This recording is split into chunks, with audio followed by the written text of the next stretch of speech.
Hello, I'm Janae Lima from Jars Waxing Salon in New Jersey. I'm here for About.com to talk about how to deal with ingrown hairs.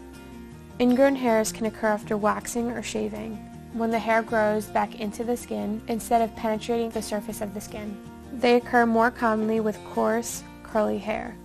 One way that ingrown hairs can occur is that if it breaks off during waxing or shaving, and it loses its beveled edge, making it more difficult to penetrate the skin surface. There are a few simple techniques to help minimize ingrown hairs.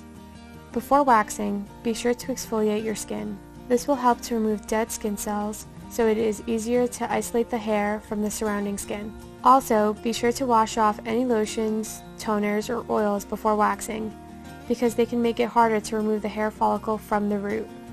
It is also important to continue to exfoliate after you wax. Just be sure to wait about 3 days. This will make it easier for the hair to penetrate the skin instead of growing into it. Wearing tight-fitted clothing can irritate the skin after waxing or shaving, and it can also cause hair to grow into the skin. Be sure to wear loose-fitted clothing so your skin isn't restricted. There are many effective products on the market that help to prevent ingrown hairs from occurring. If you really struggle with ingrowns, this may be a great option for you. Be sure to research the different products out there before selecting one and carefully following the directions when applying. Thank you for watching. For more information, go to style.about.com.